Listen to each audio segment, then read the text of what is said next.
Anyway, mga kababayan, nakita lang po natin yan. Dumako tayo doon sa pangalawa nating topic. Bato de la Rosa, mga kababayan. Sabi ko sa inyo, kapag ka ito nanalo ng senador, walang ibang gagawin to kundi ipagtanggol ang dating Pangulong Duterte. Oh, ano sabi nitong si Tobats? Sabi po ni Tobats, mga kababayan, hindi pwedeng i-link ang dating Pangulo sa Pogo. Oh, he won't condone it. Kumbaga, hindi niya aano yan, anong word yon sa Tagalog? Hindi niya kukonsintihin yan kung alam niya yan. Oh. Bakit daw ho, mga kababayan? Kasi nga po, ang investigasyon, mga bossing, diyan sa Senado, papunta na po kay dating Pangulong Duterte. Ano ho? Papunta na po kay dating Pangulong Duterte. Ika nga po, sabi ni Senadora Risa Ontiveros ang magiging sentro nitong Pogo na ito, hindi ako magtataka, si dating Pangulong Duterte, mga kababayan. Unang-una, kita naman natin sa mga news, sino yung nagpahintulot, sino yung hinayaang makapasok yung mga Pogo, dating Pangulo. 'Di ba? Dahil nga daw po, malaki ang makukuha sa tax, makikinabang ang taong bayan o mamamayang Pilipino o ang bansang Pilipinas sa tax, which is lumalabas po sa mga balita, mga bossing, na mukhang sila pa po yung hindi nagbabayad ng tax at ayun, malaki ang utang sa tax, mga kababayan. Pangalawa, mamamayang Pilipino daw po ang makikinabang doon sa mga trabaho na ipapasok ng Pogo. Nakita naman po natin, puro Chinese na kulang sa mga dokumento yung mga nagtatrabaho doon, mga kababayan. At madami pa pong ibang illegal na nangyayari sa loob, mga boss. Tingnan nyo ha. Ito pa. Wait lang. Sabi ni Bato de la Rosa dito, I don't think they can implicate the good former president if there will be evidence, gawin nila. Di gawin nila. No? Pero I don't think so na ma-implicate nila dyan. Kala ko sasabihin ni Bato de la Rosa, di kapag ka merong ebidensya, ikaso nyo, dalhin nyo sa korte. Sasabihin ko sana, yan na naman. Di ba lahat na kayo ganyan ang sinabi? Di ba lahat na, simula kay Kibuloy, pati doon sa mga EJK, lahat sila ganun yung sinasabi, mga kababayan. Pero pagkatapos, pagka na-file na yung kaso doon sa korte, ano ho ang gagawin? Wala na. Bigla na lang hong maglalaho, mga kababayan. Basahin po natin ang buo to. Manila, Philippines, Senator Ronald Bato de la Rosa think nobody can implicate. Sure ka dyan. Yung investigasyon nga dyan sa Senado, papunta na no? Kay dating Pangulong Duterte. From Michael Yang, papunta kay Pangulong Duterte.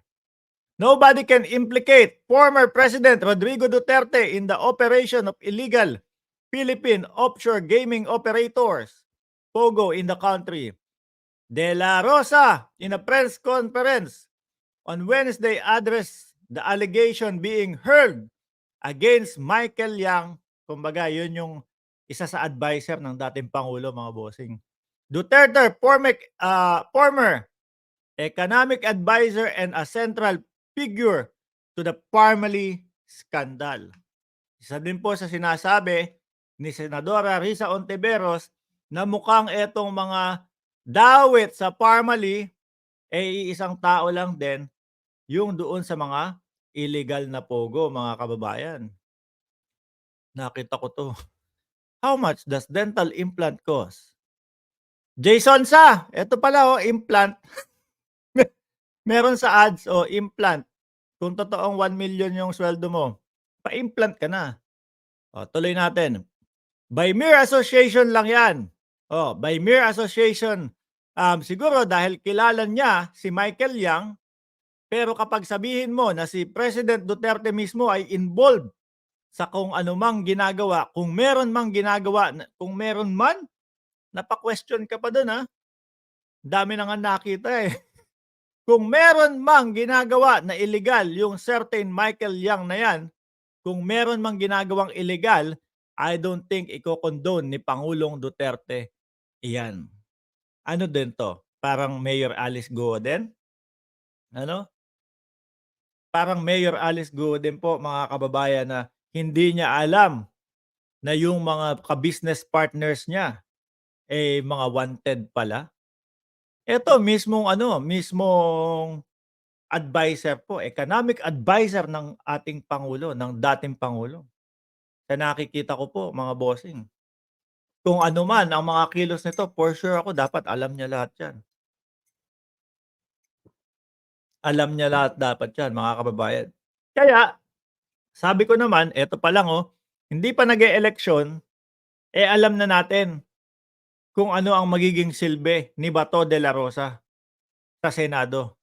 Kung 'di, ipagtanggol lang po ang dating Pangulong Duterte.